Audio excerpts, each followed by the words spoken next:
Ice cream પાર્લરમાં મળે એકદમ એવો આઈસ્ક્રીમ આજે આપણે ઘરે બનાવીશું. નથી એમાં whipping ક્રીમ, નથી ફ્રેશ ક્રીમ કે નથી કોઈ પણ પ્રકારના કેમિકલ. છતાં પણ આઈસ્ક્રીમ એકદમ ક્રીમી અને એકદમ સોફ્ટ બનશે. ચેનલ પર નવા હો અને મારી ચેનલ ફૂડ વિથ ફાલ્ગુનીને તમે હજી સુધી સબસ્ક્રાઇબ ન કરી હોય તો સૌને વિનંતી છે કે જલ્દીથી સબસ્ક્રાઇબ કરી દેજો.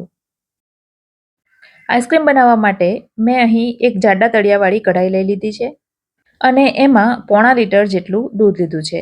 ફૂલ ક્રીમ એટલે કે મલાઈ સાથેનું દૂધ લીધું છે, જેથી આઈસ્ક્રીમ એકદમ સરસ તૈયાર થશે. મેં દૂધ ગરમ કરીને રાખ્યું હતું માટે મલાઈ અલગ થઈ ગઈ છે. બાકી તમે કાચું દૂધ પણ લઈ શકો. હવે દૂધ ગરમ થાય એ પહેલા 2-3 ચમચા જેટલું દૂધ અલગ વાસણમાં લઈ લઈશું અને દૂધને એક ઉભરો આવે ત્યાં સુધી ગરમ થવા દઈશું. હવે આ બાઉલમાં જે અલગ દૂધ કાઢીને રાખ્યું છે એમાં 2 ટેબલ સ્પૂન એટલે કે 2 મોટી ચમચી ભરીને કસ્ટર્ડ પાવડર ઉમેરીશું.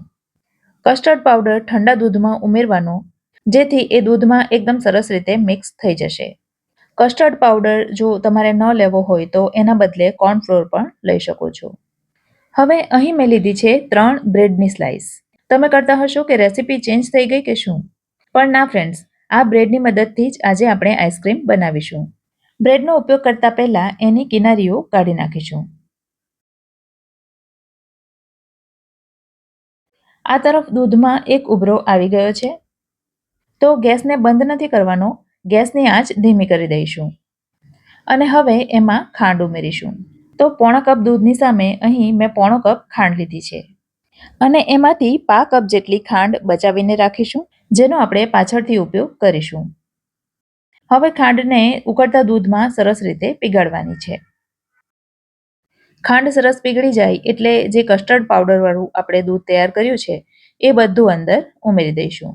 કસ્ટર્ડવાળું દૂધ ઉમેરતા પહેલા એકવાર એને હલાવી લેવાનું. દૂધમાં કસ્ટર્ડ ઉમેરીશું એટલે દૂધ થોડું ઘટ્ટ થશે અને દૂધને આપણે વધારે સમય ઉકાળવું નહીં પડે. હવે આજે આપણે બટરસ્કોચ ફ્લેવરનો આઈસ્ક્રીમ બનાવી રહ્યા છીએ, જેના માટે એકદમ ચપટી કરતાં પણ ઓછો, લગભગ મેથીના દાણા જેટલો યલો ફૂડ કલર ઉમેરીશું. તમારી પાસે યલો કલર ન હોય તો એના બદલે તમે અડધી ચપટી જેટલી હળદર પણ ઉમેરી શકો છો. આટલો કલર ઉમેરીશું એટલે સરસ દૂધનો ક્રીમી કલર આવી જશે. હવે ખાંડ પણ સરસ પીગળી ગઈ છે અને કસ્ટર્ડના કારણે દૂધ પણ થોડું થીક થઈ ગયું છે. તો જે 3 બ્રેડ આપણે કિનારી કાપીને તૈયાર રાખી છે એ નાના નાના ટુકડામાં તોડી અને દૂધમાં ઉમેરી દઈશું. તમને થતું હશે કે આઈસ્ક્રીમમાં વળી બ્રેડ કેવી લાગે, પણ એના કારણે જ આઈસ્ક્રીમ એકદમ ક્રીમી બનશે અને એમાં ખાંડના ક્રિસ્ટલ નહીં થાય.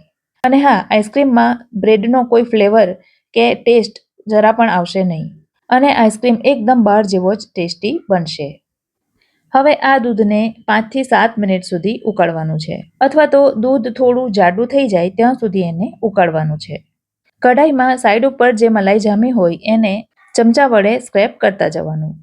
5-7 મિનિટમાં જ તમે જોઈ શકો છો કે દૂધ સારું એવું ઘટ્ટ થઈ ગયું છે.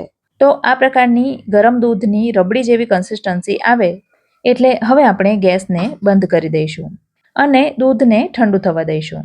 એને ઠંડુ કરવા માટે તમે પંખા નીચે રાખી શકો છો અથવા તો ઠંડા પાણી ભરેલા વાસણમાં પણ રાખી શકો છો. અને હવે એ એકદમ ઠંડુ થઈ જાય એટલે એને ફ્રીઝરમાં મૂકવાનું છે, માટે હું એને એક બીજા નાના વાસણમાં લઈ રહી છું. હવે આ દૂધને 2 થી 3 કલાક માટે ફ્રીઝરમાં મૂકી દઈશું. હવે બટરસ્કોચ આઈસ્ક્રીમમાં ઉમેરવામાં આવતું એક કેરેમલ તૈયાર કરીએ. તો એના માટે જે 1/4 કપ જેટલી ખાંડ આપણે બચાવીને રાખી હતી એને એક પેનમાં લઈ લઈશું. ખાંડનું કેરેમલ બનાવવાનું છે, માટે એમાં બીજું કશું જ ઉમેરવાનું નથી. થોડી જ વારમાં તમે જોશો કે ખાંડ ધીમે ધીમે પીગળવા માંડશે અને આ પ્રોસેસ કરતી વખતે ગેસની ફ્લેમ એકદમ સ્લો રાખવાની, જેથી કેરેમલ બળી નહીં જાય. થોડું થોડું મિક્સ કરી દઈશું જેથી એક સરખું કેરેમલ તૈયાર થાય. બધી ખાંડ પીગળી જાય એટલે એમાં 1/2 ટીસ્પૂન જેટલું બટર ઉમેરીશું. બટરસ્કોચ આઈસ્ક્રીમ છે તો બટર તો ઉમેરવું જ પડશે. હવે બટર અને ખાંડનું કેરેમલ એકદમ સરસ રીતે મિક્સ કરી લઈશું. બટરમાં થોડો પાણીનો ભાગ હોય છે તો ફરીથી એને 1-2 મિનિટ સુધી ચલાવીશું. અને હવે અહીં મેં થોડા કાજુ અને બદામના ટુકડા લીધા છે, તો આ કાજુ બદામને કેરેમલથી કોટ કરી દઈશું અને તરત જ એને તેલથી ગ્રીસ કરેલી પ્લેટમાં રેડી દઈશું. એના બદલે તમે એને બટર પેપર પર પણ લઈ શકો છો. હવે આ કેરેમલને એકદમ ઠંડુ થવા દઈશું. 8 થી 10 મિનિટમાં જ એ સરસ ઠંડુ થઈ જશે. અને ઠંડુ થાય ત્યાર પછી એને કોઈ ચપ્પુ અથવા ચમચીની મદદથી ઉખાડી લઈશું. તો એ ખૂબ જ સરળતાથી ઉખડી જાય છે. આ રીતે થઈ જાય ત્યાર પછી એમાંથી નાના ટુકડા કરી લેવાના અને ત્યાર પછી દસ્તા વડે એને ચૂંદીને વધારે નાના ટુકડા કરી લેવાના. પ્લેટમાં ટુકડા કરવાનું નહીં ફાવે તો ખલમાં લઈને પણ કરી શકાય. તો આ પ્રકારે એકદમ સરસ બારીક ટુકડા કરી દીધા છે. તો એને અત્યારે સાઈડ પર રાખીશું. આ તરફ દૂધ જે આપણે ફ્રીઝરમાં 2-3 કલાક માટે રાખ્યું હતું એ તમે જોઈ શકો છો આ પ્રકારે થોડું થોડું જામી ગયું છે. તો પહેલાં તો એને એકદમ સરસ રીતે મિક્સ કરી લઈશું અને ત્યાર પછી એમાં 1/4 કપ જેટલો મિલ્ક પાવડર ઉમેરીશું. અહીં મેં અમૂલ્યાનું 10 રૂપિયાનું જે ડેરી વ્હાઇટનરનું પાઉચ આવે છે એ આખું લઈ લીધું છે. મિલ્ક પાવડર ઉમેરવાથી આઈસ્ક્રીમ એકદમ ટેસ્ટી અને રિચ બનશે. સાથે જ ઉમેરીશું બટરસ્કોચની ફ્લેવર. બટરસ્કોચનું એસન્સ જો તમારી પાસે હોય તો ઉમેરવાનું, નહીં તો ન ઉમેરો તો પણ ચાલે. હવે મિલ્ક પાવડર ઉમેર્યો છે તો ફરીથી એને ચમચી વડે મિક્સ કરી દઈશું અને મિક્સરના મોટા જારમાં લઈ એને એકદમ સરસ રીતે ચર્ન કરી દેવાનું. પણ મારી પાસે આ પ્રકારનું વિપર છે તો હું એનાથી કરી રહી છું. બાકી તમે મિક્સરમાં કરો તો એ રિઝલ્ટ તમને એક સરખું જ મળશે. તો તમારી પાસે વિપર હોય કે મિક્સર, 4 થી 5 મિનિટ સુધી આ રીતે ચર્ન કરવાનું. અને હવે તમે જોઈ શકો છો આઈસ્ક્રીમનું વોલ્યુમ કેટલું વધી ગયું છે. આ રીતે કરવાથી આઈસ્ક્રીમ એકદમ સોફ્ટ બને છે, એમાં હવા ભરાય છે અને આઈસ ક્રિસ્ટલ નથી થતા. હવે આઈસ્ક્રીમને સેટ કરવા માટે મેં અહીં આ પ્રકારનો પ્લાસ્ટિકનો એરટાઇટ ડબ્બો લીધો છે. તમે જે પણ વાસણ લો એ એકદમ એરટાઇટ હોવું જરૂરી છે. જો એમાં જરા પણ હવા જશે તો એમાં ક્રિસ્ટલ થશે અને આઈસ્ક્રીમ હાર્ડ થશે. થોડું આઈસ્ક્રીમ રેડી એના ઉપર જે કેરેમલના ટુકડા આપણે તૈયાર કર્યા હતા એ છાંટી દઈશું અને ઉપરથી બાકીનું આઈસ્ક્રીમ રેડી દઈશું. ઉપરથી ફરી પાછા ગાર્નિશિંગ માટે કેરેમલના ટુકડા મૂકી દઈશું. હવે આ ડબ્બો તો એરટાઇટ છે પણ છતાં પણ એમાં જરાય હવા નહીં જાય એના માટે ડબ્બાને બંધ કરતા પહેલા હું એના ઉપર એક ફોઇલ પેપર રાખી રહી છું.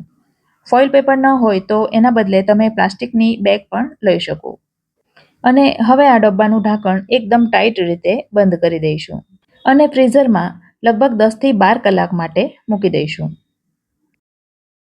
મેં આ ડબ્બાને ઓવરનાઇટ ફ્રીઝમાં રાખ્યો છે અને હવે એને ખોલીને આપણે આઈસ્ક્રીમ ચેક કરી લઈએ અને તમે જોઈ શકો છો ખૂબ જ સરસ રીતે આઈસ્ક્રીમ સેટ થઈ ગયો છે.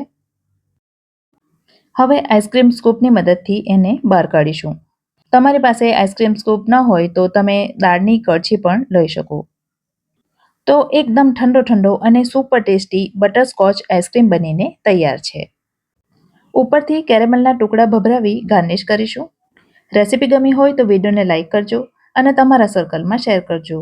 ફરી મળીશું આવી જ એક નવી રેસીપી સાથે. ત્યાં સુધી મને રજા આપો. આવજો.